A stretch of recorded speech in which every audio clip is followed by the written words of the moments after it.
Fatima Shirazi homemade product इस्तेमाल करने से 1 मंथ में 10 kg तक आप अपना वजन कम कर सकते हैं। Fatima Shirazi homemade product, golden heights colony, pillar number 213, Rajendra Nagar, Hyderabad. अगर इनको मालूम हो जाए कि क्विट इंडिया का नारा एक मुसलमान ने दिया था तो वो भी नहीं बोलेंगे। वो नहीं मालूम था उनको। उसका मैं कंक्लूड कर रहा हूं। उसका नाम यूसुफ मेहर अली था सर।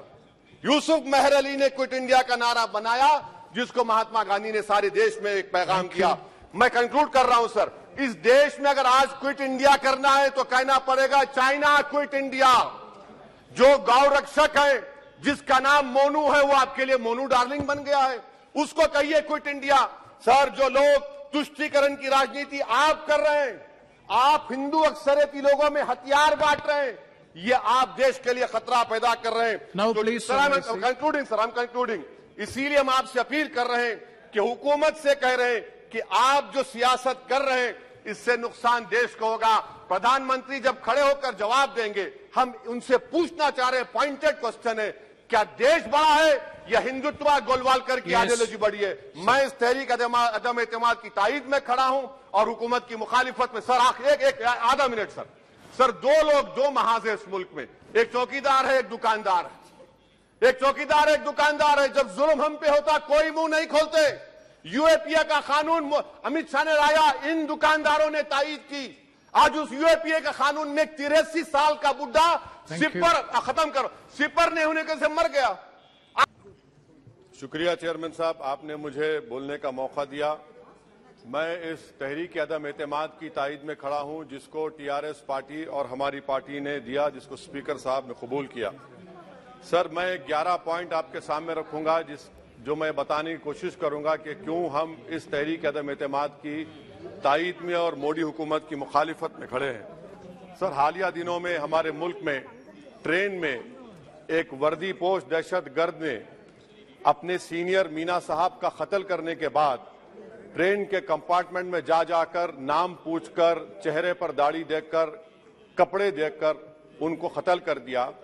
और उसके बाद उसने कहा कि इस देश में रहना है तो मोदी को वोट देना पड़ेगा।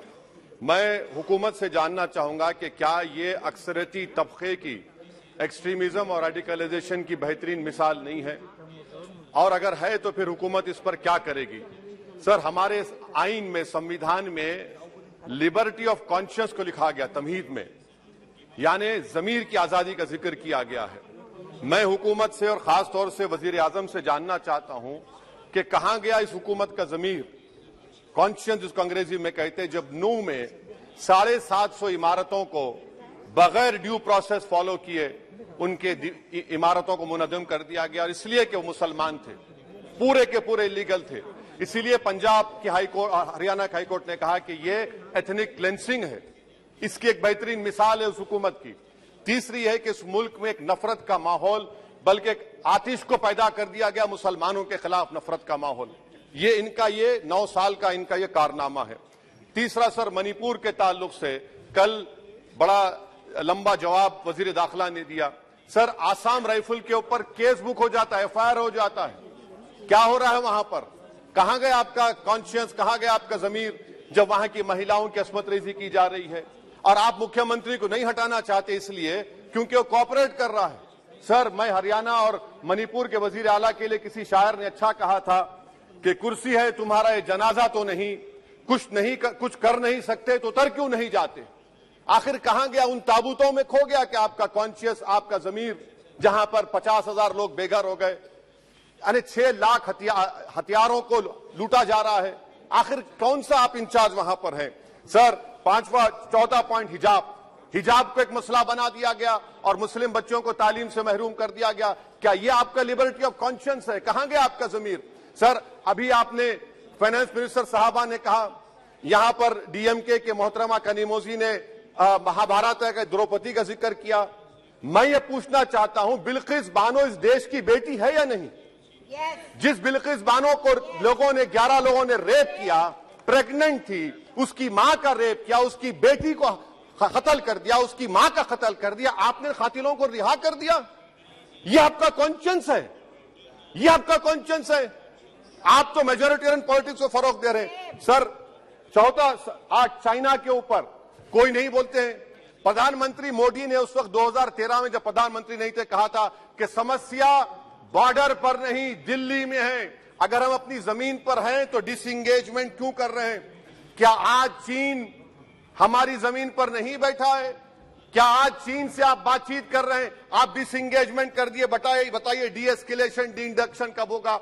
मैं आपके जरिए से हुकूमत को बता रहा हूं कि अगर प्रधानमंत्री ने अहमदाबाद में शी जिनपिंग को बुलाकर झूला झुलाया था, क्या हुआ? क्या नतीजा निकला उसका? चेन्नई दिखाया, क्या नतीजा निकला? सर इसलिए चीन पर बोलिए, चीन को उखाड़ कर फेंकिए। सर और एक पॉइंट जिस पर मैं मुखालिफ ताईद में खड़ा हूं, हाई इन्फ्लेशन है इस मुल्क में, हाई अनएम्प्लॉयमेंट है, स्टैग्नेटिंग कंजम्पशन है। इसकी वजह से महिलाओं में हाई एनीमिया लीड कर रहा है। ये हुकूमत इसकी जिम्मेदार है। सर कुलभूषण जाधव कहां है? पाकिस्तान में बैठा है। आप क्यों नहीं लेके आते? आप विश्वगुरु कहते हैं, कुलभूषण जाधव को भूल गए आप। कतर में 8 नेवी ऑफिसर 1 साल से जेल में हैं, आप नहीं ला सके उनको।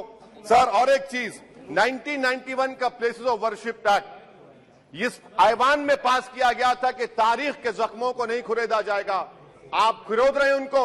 मैं आपको इंतबाह दे रहा हूं, वार्न कर रहा हूं, इस मुल्क को 90 के दहे में मत लेकर जाइए।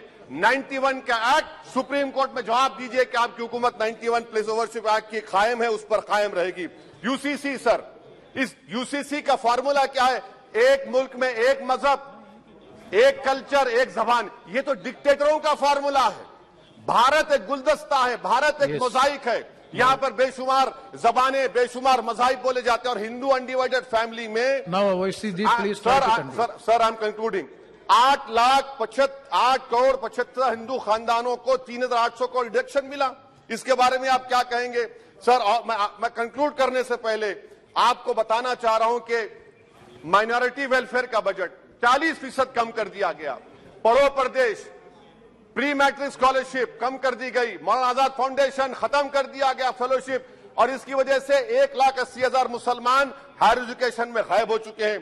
सर मैं इख्तिताम में कह रहा हूं कि पसमानदा मुसलमान से प्रधानमंत्री को बड़ी मोहब्बत है। ये कौन सी आपकी मोहब्बत है पसमानदा, जो आपका एक मुसलमान मिनिस्टर नहीं है वहां पर? इखलाक से लेकर पीलू खान से लेकर अफान अंसारी से लेकर लुकमान अंसारी, मॉब लिंचिंग पूरे पसमानदा मुसलमान की होती है। पावरलूम बंद है अंसारियों के, कुरैश बरादरी का कारोबार बंद किया जाता है। स्पीकर सर मैं कंक्लूजन में, अभी कल हमारे होम मिनिस्टर ने कहा था क्विट इंडिया। अगर इनको मालूम हो जाए कि क्विट इंडिया का नारा एक मुसलमान ने दिया था तो वो भी नहीं बोलेंगे। वो नहीं मालूम था उनको। उसका मैं कंक्लूड कर रहा हूं, उसका नाम यूसुफ मेहर अली था। सर यूसुफ मेहर अली ने क्विट इंडिया का नारा बनाया, जिसको महात्मा गांधी ने सारे देश में एक पैगाम किया। मैं कंक्लूड कर रहा हूं सर, इस देश में अगर आज क्विट इंडिया करना है तो कहना पड़ेगा चाइना क्विट इंडिया। जो गौ रक्षक है जिसका नाम मोनू है, वो आपके लिए मोनू डार्लिंग बन गया है, उसको कहिए क्विट इंडिया। सर जो लोग तुष्टीकरण की राजनीति आप कर रहे हैं, आप हिंदू अक्सरियती लोगों में हथियार बांट रहे हैं, ये आप देश के लिए खतरा पैदा कर रहे हैं। Sir I am concluding. इसीलिए हम आपसे अपील कर रहे हैं कि हुकूमत से कह रहे हैं कि आप जो सियासत कर रहे हैं इससे नुकसान देश को होगा। प्रधानमंत्री जब खड़े होकर जवाब देंगे, हम उनसे पूछना चाह रहे हैं, पॉइंटेड क्वेश्चन है, क्या देश बड़ा है या हिंदुत्व गोलवालकर की आइडियोलॉजी बड़ी है? मैं इस तहरीक अदम एतमाद की ताईद में खड़ा हूं और हुकूमत की मुखालिफत में। सर एक आधा मिनट सर, दो लोग, दो महाज है इस मुल्क में, एक चौकीदार है, एक दुकानदार है। एक चौकीदार एक दुकानदार है। जब जुल्म हम पे होता कोई मुंह नहीं खोलते। यूएपीए का कानून अमित शाह ने लाया, इन दुकानदारों ने तायीद की। आज उस यूएपीए का कानून में 83 साल का बुढ़ा सिपर खत्म करो, सिपर नहीं होने के से मर गया। आखिर कब तक दुकानदार और चौकीदार हमारी लाशों पर सियासत? सर हम कंक्लूडिंग, कब तक सियासत करेंगे? अगर आप जुल्म के खिलाफ आवाज नहीं उठाएंगे तो आपकी दुकानदारी नहीं चलेगी, चौकीदार को धन्यवाद श्री तीसरा महाज करेगा। शुक्रिया सर।